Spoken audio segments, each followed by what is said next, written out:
views do not equal sales, likes do not equal sales, subscribers do not equal sales, and they never will. The past couple years, I've gotten over 20 million long form views and built a channel over 250,000 subscribers. And I know what you're thinking, oh, that sounds so awesome. It's probably made so much money and you're rich and you drive the Bugatti and cigar. But the truth is, the majority of those views were empty. They did not result in the growth of any businesses. They did not result in more money in my bank account. And it took me around 2 years to realize that I've done things the wrong way and correct course so that I can finally now have a business that grants me the freedom I've always wanted. And now I've been able to generate multiple six figures off of my content, off of my following. Here's one of my dashboards. You can see big cool number right here. I'll even refresh it so you know there's not any tomfoolery going on. So in this video, I'll break down exactly how to save your brand and turn your audience into buyers. And this works whether you do courses, consulting, digital assets, B2B, or basically anything ever that you could sell online. Because I don't know about you, but it's actually pretty painful to feel like you're just throwing content into this black hole, into this void, and never getting anything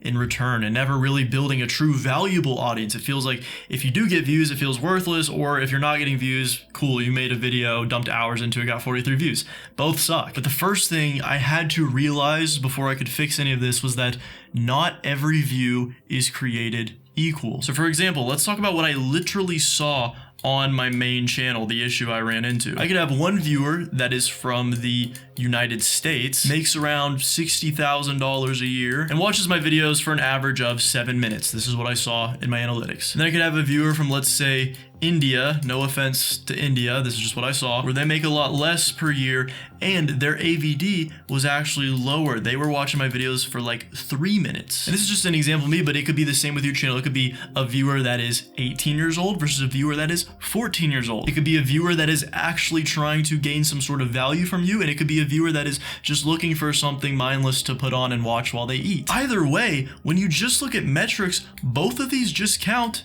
as one view. And the big mistake I made that most channels make is that they just chase the numbers. I want more subscribers. I want more views per video. But this is exactly why, and I've seen this with my own content, with my students' content, with other people's content, you can upload a video that gets 1 million views, and it could quite literally result in 0 sales of whatever you're offering. And another video you make could get, let's say, 5,000 views and get 3 sales. That is, you did not come here for handwriting, luckily. And if you were selling, say, a program for $1,500, that 5K views can result in $4,500, almost $1 per view. So if you want to make more content that magnetizes that ideal viewer, you need to understand your ICP and your IFP. Your ICP is the ideal customer profile. This is the avatar, the archetype in your mind of the perfect customer for whatever it is you are selling. But obviously, you're not going to post a video, get 100 views, and get 100 sales. That's just not how content works. So the majority of your views, if you're doing it right, and no, this is not a booby, grow up, come on now,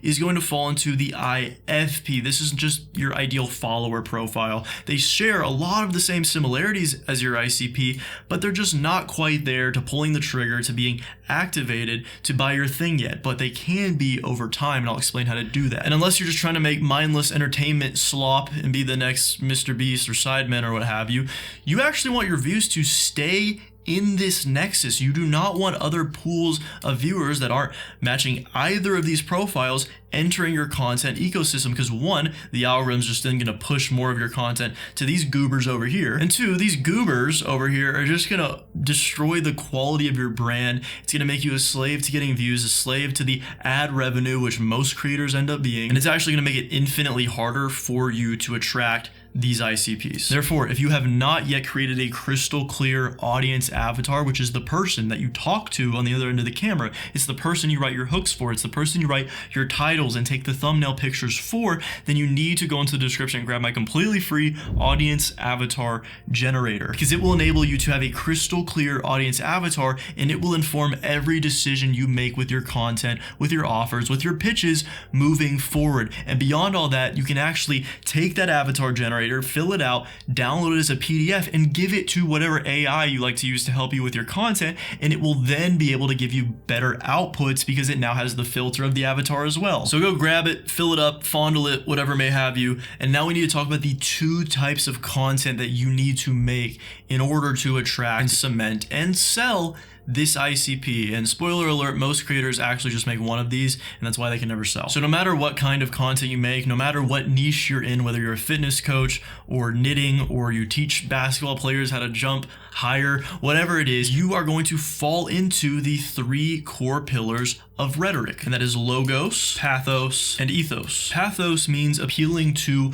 emotion. This is when you are telling dramatic stories that triggers the viewer's emotions. This is when you're talking about things your viewers don't like and it makes them angry. It's when you describe pain points crystal clear to your audience, and then it generates that very pain they experience around those points within themselves. It is also when you motivate or inspire or make the viewer happy or make them laugh or anything like that. Ethos is more appealing to authority. This is when you make your viewers know you, like you, and trust you. And lastly, logos, which is appealing to reason. This is when you actually teach things or explain things or break things down in a logical, reasonable fashion. This is typically more common with real educational content. The first type of content is content engineered for attention. This is the majority of content online. This is when you're really trying to get more views, trying to get more eyeballs, trying to get new subscribers, new viewers, not just maintaining the same ones.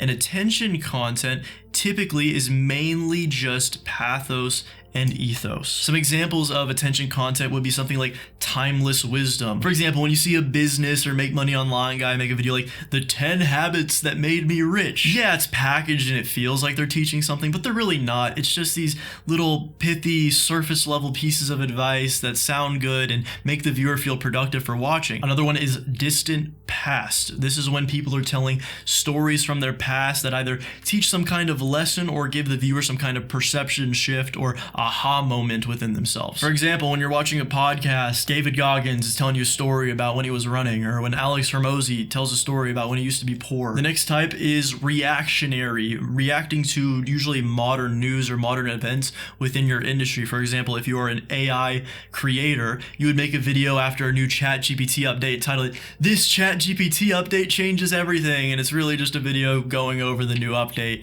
It's probably not that crazy. The next type would be recent past. It's like recent experiences, recent lessons that you've had, and then you make content about it. The lesson you just learned, the cool experience you just had, the story you just got that now you can tell. And the last one, which is mainly common in the make money online world with certain creators, is lifestyle, basically just documenting what you're doing. For example, if we go to Aman Gadzhi's channel, we have the 17 laws of success on the right. This would be an example of the timeless wisdom kind of content. And on the left, we have a day in the life of a young millionaire in London. This is lifestyle content. Neither of these falls into the next category. These are attention category videos. Another example of pure lifestyle would be Brez Scales. Literally all these are just these vlogs of him buying expensive cars and messing around with his friends. He's not actually teaching you how to get rich or make money or anything like that, although he does have another channel where he does that. And a great example of attention content would be this, when Alex Hormozi made a video about his diet. This is a business creator making content for business owners, but a couple years ago, he kind of had this phase where he made more lifestyle. He talked about other things. It wasn't directly related to business stuff. He was just putting more content out there to get more and more views. And it worked. He got views, but he actually later turned around and went straight to just the second type of content and never looked back. So what is the second type? And don't get me wrong, attention content serves a purpose. And yes, if you are making it for the specific avatar, you will over time attract your avatar and you will attract that ICP. But if you do not make this other part, activation content, you are leaving most of the money on the table. So I have a 15-year-old Shih Tzu named Patches, and she is an old lady. I can be standing there in the living room and she's on the couch sleeping or just chilling, which is what she does all day. And I can be like, "Patches, hey Patches, look at me, Patches." And she might lift her head up and she'll look at me. And that's pretty much it. But if I go to the door and I grab the leash and I shake it around, all of a sudden she's standing up, she jumps down off the couch, she's running to the door, she's tipping, tapping, she's hopping, she's hollering, she's ready to go outside because she knows she will get fed afterwards. And that is what activation content is like, and that is a combination of more logos and ethos, not as much pathos. Because it's not about trying to get as much attention as you possibly can, it's about taking the viewers and the audience you have and any other that come into the content, which is usually higher quality viewers if they're watching this style of content, and activating them. Because an activated audience is the audience that is going to go through your funnel. It's going to get your lead magnet. It's going to book a call with you. It's going to go to the sales page. It's going to watch other videos. They're going to watch a video, go to the end, see your call to action because you're a good boy and you know to always do a call to action to another video. And it's going to go watch another video and another video and another video. And they're going to binge, and you're now going to be their favorite creator, the person they trust the most in your industry. And the first key to having activation content is that you have to position yourself as an authority. You are no longer an entertainer or a commentator in your industry. You are an authority figure in it. And this plays into the logos aspect of your content. Remember when you clicked on this video a couple minutes ago and I talked about my 20 million views and I showed you one of my dashboards with over 100K and I talked about how I have over a 250,000 YouTube subscribers? Guess what I was doing? I was appealing to ethos. And to put it simply, activation content is the more value-based content. These are the how-to videos where you actually teach how to do something. This is when you reveal SOPs, the systems to do something. This is when you do in-depth breakdowns or in-depth education on a topic that you make content about in your industry. And in a lot of ways, this is when you kind of give away the sauce. You know, most gurus don't actually teach a lot of value because they want to keep it all behind a paywall and charge for their courses and whatnot. But the prolific creators give away the majority of the sauce, the majority of the information for free, because that is what makes a viewer go from, oh, this guy's interesting, I'm going to watch his stuff, to, holy shit, this is the guy. This is the guy I need. This is the guy I want to watch. This is the guy I've been looking for. As well as, if you want to get even more specific, this is like case study content. So let's say I'm a coach that helps people jump higher. Maybe it's for basketball or for track and field or whatever, athletes. I help them jump high. I could do a case study where it's just me in a call with one of my clients and I have them explain the process we went through to get them to add 10 inches to their jump, right? That is not going to appeal unless you really nail the packaging and the editing, maybe, but it's not going to appeal to every single athlete watching athlete content on YouTube.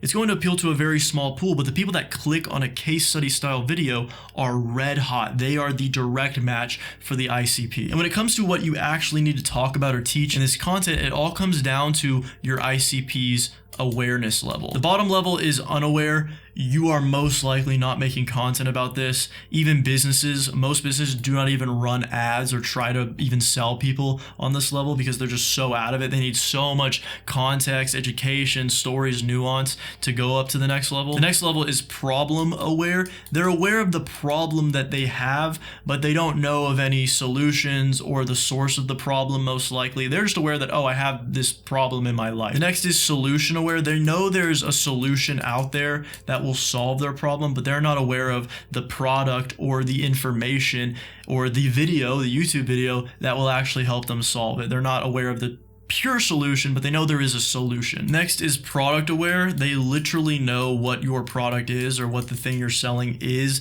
that it exists, that it is out there. They just haven't decided on which one is the best or why they should trust you over the competitors. And finally, there's most aware. Basically, they know everything, they just haven't bought your stuff yet. And I would say 80% of you are going to make content right here and maybe sometimes up here.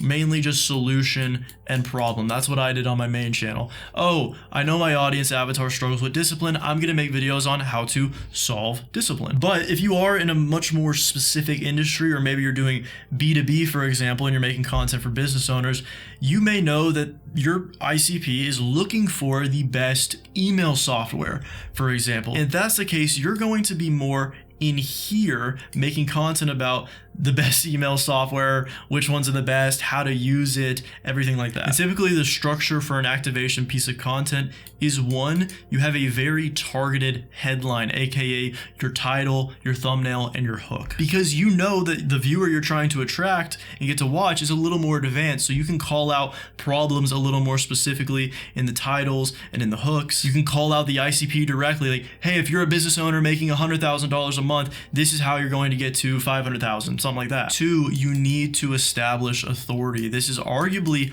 more important than in attention content, because if it's just entertaining enough, people will watch it anyways. But with activation content, even if you're teaching something for free in the video, you need to establish your authority first so they actually decide to listen to you and watch the video and not click on one of those other ones on the sidebar by other people with authority. 3rd, give them an actionable framework, something clear and concise that will solve the problem that they clicked on the video to solve. This is the value part where you're actually teaching something or giving something to them. And finally, number 4 is you direct the traffic, meaning you tell them what to do. Do they need to go get a free resource in exchange for an email? Do they need to click on the next video on the end screen that will then maybe send them to a VSL? Do they need to click on the link and go straight to your landing page with your video sales letter or to book a call? Or do they need to go to another platform like your Instagram and DM you or consume content over there? Because by this point, they trust you, they got value from you. This is the prime time to give and ask. You just gave so much value up front. Now you ask them to go do something. Which, by the way, if creating compelling content, building an undeniable personal brand, and building a business or fueling your current business on the back end of that is something you're actually taking serious and not just fiddling around with or learning about and not doing anything, hit me up on Instagram, shoot me a message if you actually want to see how I can help you do that, like I've done for Josh. He was a video editor. I helped him launch a video editing offer and added thousands and thousands and thousands of dollars a month to his income. Or Ethan, whose channel was stagnant. I got him some 1 out of 10s, which is basically high performing videos, and it got thousands of dollars generated through students to his mastermind or his coaching offer. But if you want to know more specifically the exact style of content, literally step by step, word for word, that you should make, click the video on the left. If you want to know exactly what you should sell because you don't have an exact offer and a digital product yet, click the video on the right. That is it. Hope you got value from this. Thanks for watching. Love you. Bye bye.